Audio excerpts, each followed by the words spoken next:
نبی پاک صلی اللہ علیہ وسلم کا ارادہ نہیں تھا جنگ کا، حضور جنگ کے لیے نہیں نکلے تھے۔ قریش اس طرح کرتے تھے کہ مسلمانوں کے قافلے لوٹ لیتے تھے، لوٹ مار کرتے کرتے مدینے کی سرحد تک وہ آ جایا کرتے تھے۔ ایک قافلہ ابو سفیان لے کے جا رہے تھے تجارت کے لیے، تو اس میں سارے کافروں کا مال شامل تھا۔ ایک قافلہ جایا کرتا تھا، سارے اپنا اپنا مال شامل کر دیتے تھے۔ تو جو کہ یہ مسلمانوں کو ستاتے تھے، تو آج حضور علیہ السلام نے ارادہ کرم کیا کہ ان کے قافلے کو ہم نے بھی روکنا ہے، تاکہ ان کو اس بات کا احساس ہو کہ اس طرح نہیں کرنا چاہیے۔ اس قافلے کے لیے نبی پاک صلی اللہ تعالی علیہ وسلم نکلے، جنگ کا تو ارادہ ہی نہیں تھا۔ 313 لوگ حضور کے ساتھ تھے، اور سواریوں کی تعداد اس طرح کی تھی کہ بعض اوقات ایک سواری پر 3 لوگ سوار تھے، تو 2 آدمی سوار ہوتے تھے، تیسرا پیدل چلتا تھا۔ اور قربان جائیں، حضور علیہ السلام کی مساوات کا یہ عالم تھا کہ نبی پاک تھے، حضرت مولا علی تھے اور جناب زید تھے۔ 2 سوار ہوتے تھے، ایک پیدل چلتا تھا۔ جب 2 غلاموں کے سوار ہونے کی باری تھی، آقا کے پیدل چلنے کی باری تھی، تو حضرت علی نے اور جناب زید نے عرض کی حضور آپ بیٹھ جائیں، ہم پیدل چلتے ہیں۔ حضور فرمانے لگے نہ تمہارے اندر طاقت زیادہ ہے اور نہ تمہیں ثواب کی ضرورت زیادہ ہے، مجھے اللہ نے طاقت بھی زیادہ دی ہے اور میں ثواب سے بھی مستغنی نہیں ہوں، لہذا تم اگر پیدل چل سکتے ہو تو میں بھی پیدل چلوں گا میں بھی پیدل۔ یہ چیز مساوات پیدا کرتی ہے۔ حضور اس طرح جا رہے تھے۔ ابو سفیان بڑے تیز آدمی تھے، جب پتہ چلا نا کہ مسلمان حملے کے ارادے سے آ رہے ہیں، تو ایک بندہ جلدی سے دوڑایا، مکے جا کے بتاؤ تم سب کا مال میرے پاس ہے، تو مسلمانوں نے حملہ کر دیا۔ خود اس طرح کیا کہ جس رستے سے وہ جا رہے تھے وہ رستہ بدل کے رستہ کوئی اور اختیار کر لیا۔ قافلہ بھی بچ کے نکل گیا۔ اہل عرب کا طریقہ تھا ایمرجنسی اعلان کرنے کا، ہمارے ہاں بھی طریقہ ہے بریکنگ نیوز، ہے نا جی، چور آ گیا، پھر وہ کئی دفعہ صحیح بھی آتا ہے تو لوگ یقین نہیں کرتے۔ ہر شے کی تو بریکنگ نیوز ہے، اور کھولیں تو بیچ میں سے کچھ بھی نہیں نکلتا، نیری نیوز بھی نہیں نکلتی، بریکنگ کیا نکلنی ہوتی۔ اس لیے میں کہتا ہوں کہ میڈیا کی ہر بات کو تسلیم نہ کر لیا کریں، سوشل میڈیا پہ چلنے والی ہر خبر کو نہ مان لیا کریں۔ یہاں تو اتنا عجیب حال ہے، ہمارے ایک بزرگ عالم دین ہے، بیچارے پچھلے دنوں وضاحت دے رہے تھے، خود بیٹھ کے کہہ رہے تھے میں زندہ ہوں بھائی، کسی نے میڈیا پہ خبر دے دی کہ میں فوت ہو گیا ہوں۔ وہ کہہ رہے تھے مہربانی کرو مجھے سونے دو، سارا دن ٹیلی فون آتے ہیں اور لوگ مجھے ہی فون کر کے میری ہی تعزیت کا پوچھنے لگ جاتے ہیں۔ تو اس طرح نہ کریں، کیا صرف تھوڑا سا میڈیا چلانے کے لیے جھوٹ بولا جائے گا؟ بہرحال انہوں نے جو بندہ بھیجا تو بریکنگ نیوز کا وہاں بھی ایک طریقہ تھا، اونٹ کے کان ناک کاٹ دیتے تھے، اپنے کپڑے پھاڑ لیتے تھے۔ اب اونٹ بڑے زور سے چلاتا تھا، جب اس کا ناک کٹ جاتا تھا، اونٹ چلاتا تو لوگ گھروں سے نکل آتے۔ اب وہ جو بندہ ابو سفیان نے بھیجا تھا، اس نے جا کے اپنے اونٹ کے ناک کان کاٹ دیے، لوگ دوڑے باہر نکلے، پوچھا کیا ہوا، تو اس نے کہا نکلو تمہارا تو مال سارا لوٹنے لگے مسلمان۔ وہ ابو سفیان بچ کے نکل گئے تھے، انہوں نے پیغام بھی دیا کہ میں بچ کے آ گیا ہوں، اب آنے کی ضرورت نہیں۔ لیکن انسان کو جو چیز سب سے زیادہ پستی میں لے جاتی ہے وہ اس کا تکبر ہوتا ہے۔ تو مینوں جانتا ہی نہیں، تجھے میرا پتہ ہی نہیں، کہ لے ڈوبتی ہے چیز لوگوں۔ انہیں بھی لے ڈوبی، انہوں نے کہا جی اب نہیں واپس جانا، اب چلو۔ 1000 کا لشکر، گانے بجانے والی عورتیں ساتھ، شراب کے مٹکے ساتھ، 10 اونٹ روز ذبح ہو رہے ہیں، سردار دعوتیں پکا رہے ہیں، گوشت بھونا جا رہا ہے۔ بدر میں پہنچ گئے، مسلمان بھی 313 پہنچ گئے۔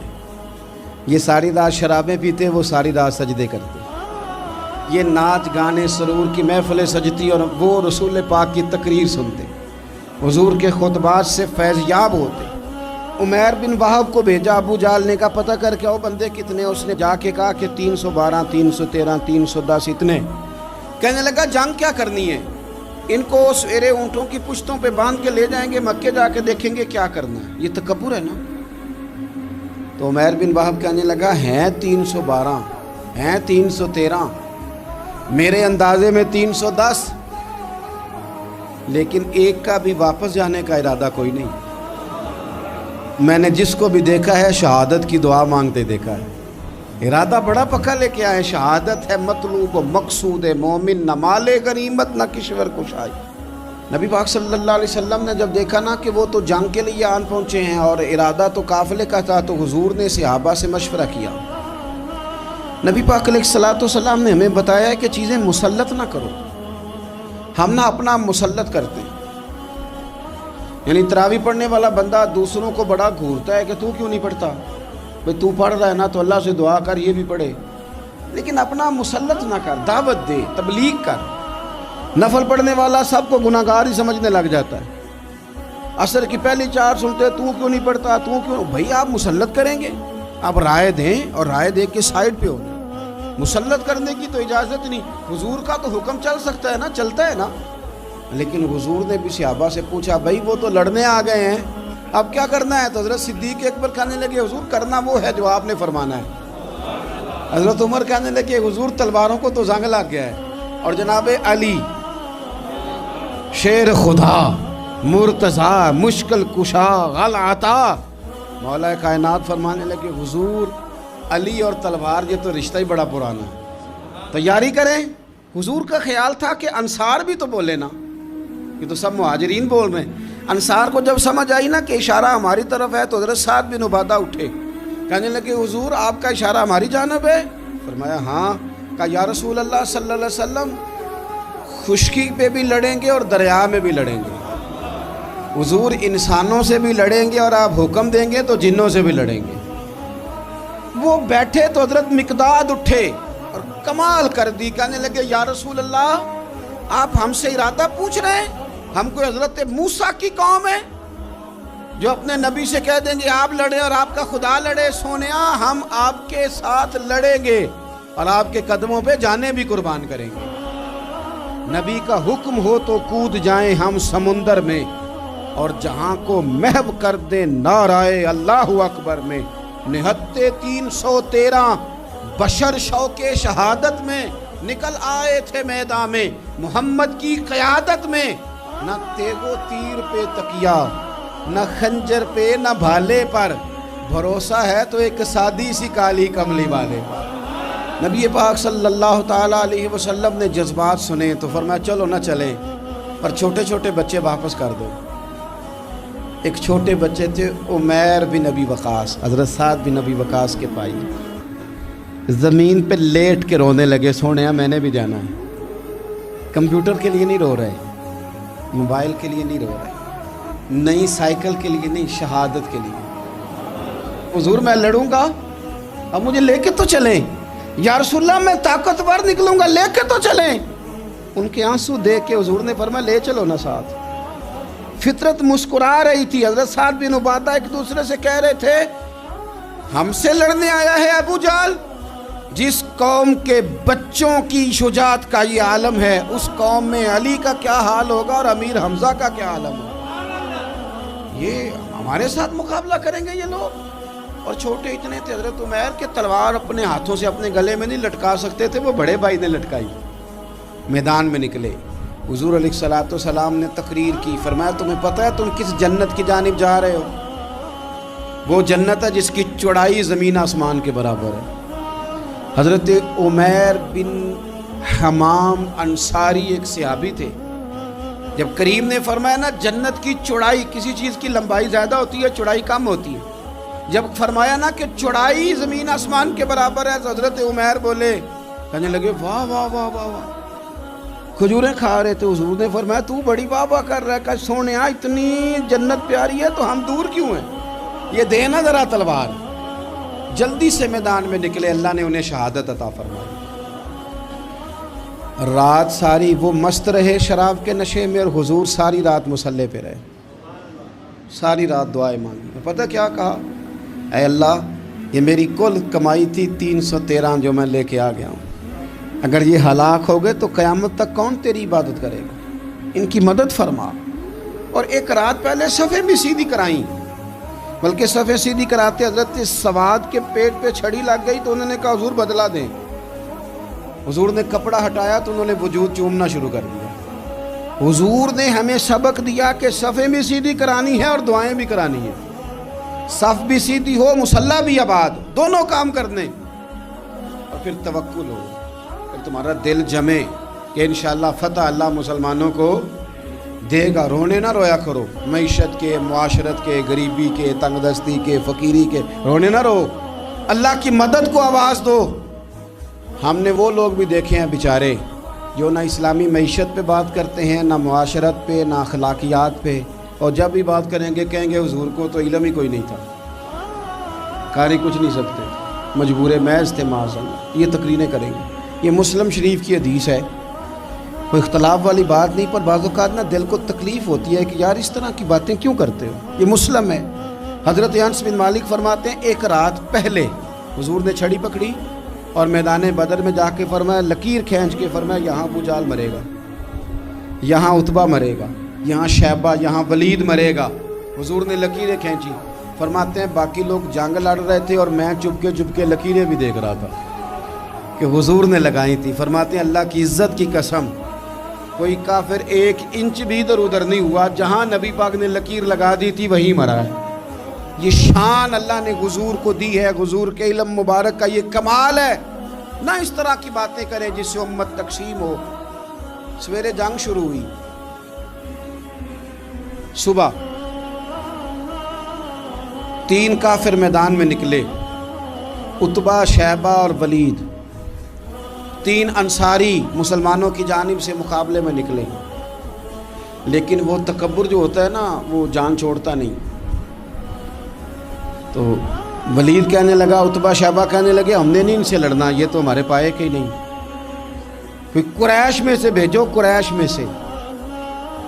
آپ نے کون سا ناراض ہونا ہے, ویسے چودھریوں کے بچے, سیٹھوں کے بچے کچھ بھی نہیں کر پاتے, کیونکہ ساری زندگی لوگ چودھری صاحب کہہ کے دماغ ہی نہیں ٹھیک ہونے دیتے, وہ رہ جاتا ہے کام سے ہی. میرے حضرت صاحب فرمایا کرتے تھے, میرے استاد جی, کسی گھر میں علم چلا جائے تو کئی دفعہ نکل آتا ہے, لیکن کسی گھر میں پیری مریدی چلی جائے وہ نہیں نکلتی, کیونکہ پیر کا بیٹا جس طرح کا بھی ہو لوگ پیر مان ہی لیتے ہیں. اور اسی طرح کسی گھر میں چودراہٹ چلی جائے تو وہ بھی باہر نہیں آتی. بچوں کو لوگ چودھری کہہ دیتے ہیں, اس بیچارے کا بھی دماغ خراب ہوتا ہے, کچھ کر ہی نہیں پاتا. یہ چودراہٹ ہر جگہ مصیبت کھڑی کرتی ہے الا ماشاء اللہ. ولید کہنے لگا ہم نے نہیں لڑنا, یہ ہمارے پائے کے بندے پہ جو انصاریوں سے لڑے.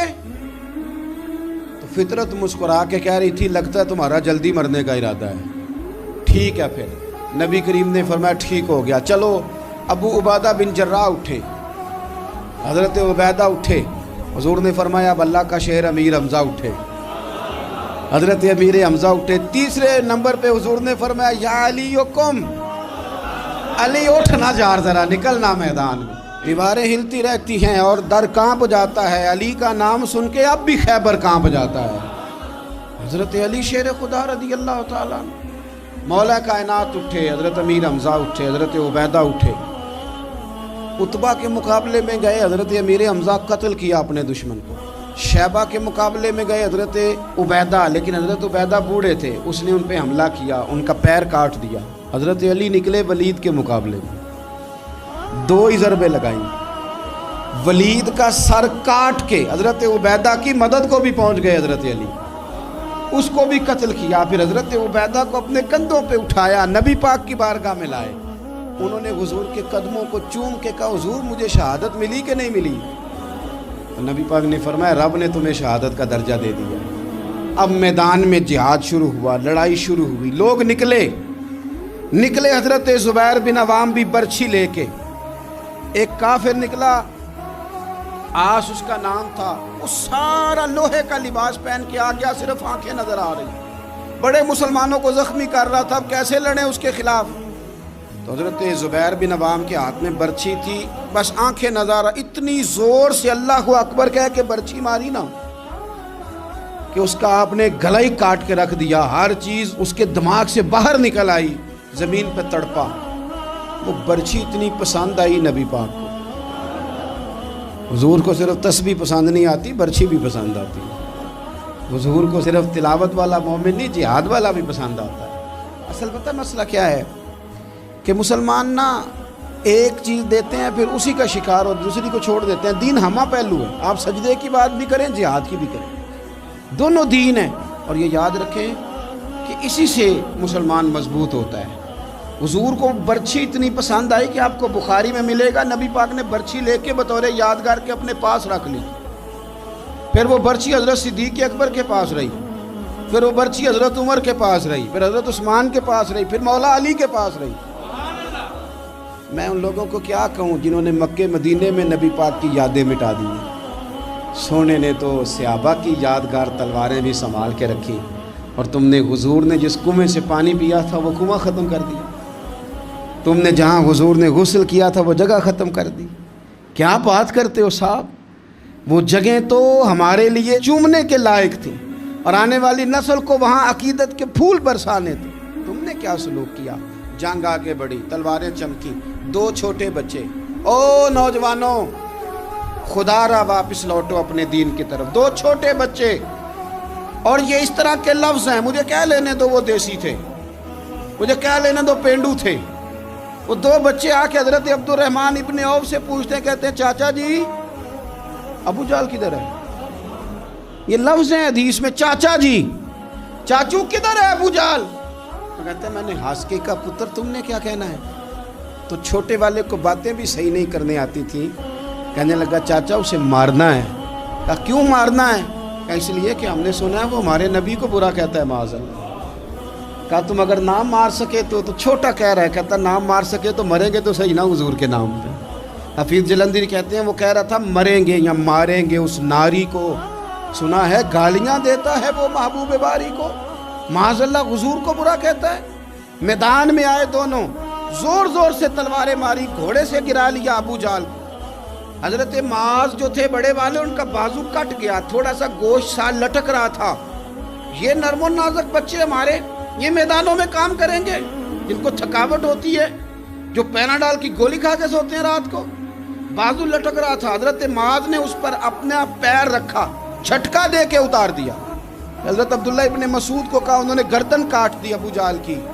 دونوں تلواریں لے کے حضور کے پاس گئے۔ چھوٹا کہتا ہے حضور میں نے مارا ہے، بڑا کہتا ہے حضور میں نے مارا ہے۔ کہتا ہے نہیں تو پیچھے تھا، میں نے مارا ہے۔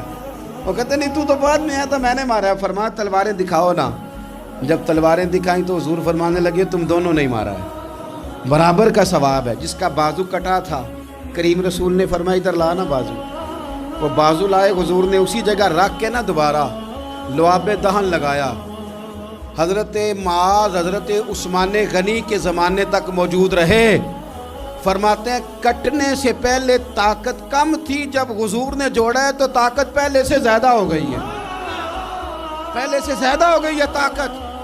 کہتے ہیں کہ نبی پاک سید عالم صلی اللہ علیہ وسلم کی خدمت میں حضرت عکاشہ آئے، کہنے لگے سونیا میرے جذبات کنٹرول میں نہیں آ رہے، میں ان بے ایمانوں کے گلے کاٹوں گا، پر میرے پاس تلوار ہی کوئی نہیں، کوئی تلوار ہو تو ماروں نا۔ ایک درخت کی جڑ تھی، ٹہنی تھی، حضور نے یوں کر کے کھینچی اور میں یہ لینا تلوار۔ کہتے ہیں وہ حضور کے ہاتھوں میں ٹہنی تھی، میرے ہاتھوں میں آتی گئی اور تلوار بنتی گئی۔ پھر اس سے کافر کاٹے حضور کے معجزات۔ 5000 فرشتہ بھیجا اللہ نے جنگ بدر میں۔ کتنے؟ یہ میں نے بات اس لیے بیان کی ہے کہ اقبال نے ایک مشورہ دیا، کہتے ہیں تو فضائے بدر تو پیدا کر، فرشتے تیری نصرت کو اتر سکتے ہیں گردوں سے، کتار اندر کتار اب بھی۔ اقبال کیوں ایسا کہہ رہا ہے؟ تو اقبال کہتے ہیں اس لیے کہ آج بھی ہو اگر ابراہیم کا ایمان پیدا تو آگ کر سکتی ہے انداز گلستاں پیدا۔ 5000 فرشتہ آیا۔ مجھے تو لگتا ہے فرشتوں نے بھی دعا کی تھی کہ یا اللہ ہم تیرے نبی کی قیادت میں لڑنا چاہتے ہیں۔ فرشتے آئے، سپر پاور تھی روما، بڑی طاقتور سمجھتی تھی، ایران، روم، یہ کیسر و کسرا، بڑی طاقتیں تھیں۔ عرب کے لوگ تو بوریا نشین تھے، صحراؤں میں نکل کے انہوں نے الٹ پلٹ کے نہیں رکھ دی سارا کچھ۔ علامہ اقبال سے کسی نے پوچھا تھا کہ مسلمان دوبارہ سے کبھی میدانوں میں آئیں گے؟ تو اقبال کہنے لگے ہاں ہاں ضرور آئیں گے، آئیں گے، یہ نکلیں گے۔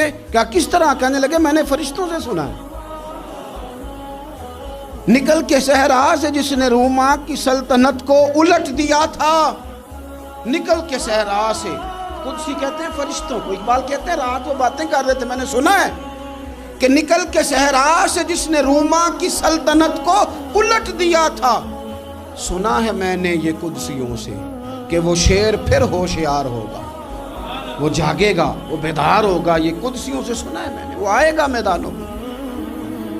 گمسان کا رن پڑا، ابو جال قتل ہوا، امیہ قتل ہوا، کچھ دیر کے بعد مارا گیا، ابو البختری اور عتبہ اور شیبہ اور ولید بڑے بڑے سردار قتل ہوئے، 70 کافر مارے گئے، 70 مسلمانوں نے قیدی بنا، باقی بھاگ گئے اور سامان چھوڑ کے بھاگ گئے اور گھوڑے چھوڑ کے بھاگ گئے، اور جس کو ادھر بھاگنے کا موقع ملا ادھر بھاگا، کہہ رہے تھے ان کو باندھ کے لے جائیں گے، اور جس کو ادھر بھاگنے کا موقع ملا وہ ادھر بھاگا۔ پیچھے سے حضرت سعد بن عبادہ بول رہے ہیں، کہنے لگے ہم نے تو سنا تھا مردوں سے مقابلہ ہے، تم تو بیویوں سے بھی کمزور نکلے ہو، کیا بھاگتے ہو؟ 14 مسلمان شہید ہوئے صرف، 3 دن حضور نے قیام کیا بدر میں، قربان جائیں۔ جنگ کا آغاز بھی میرے نبی کے سجدے سے ہوا، اور جنگ ختم ہوئی تو پھر کریم سجدے میں چلے گئے۔ اللہ تیری مدد آئی تو کام بنا، تیری مدد نہ ہوتی تو کچھ نہ کر پاتا۔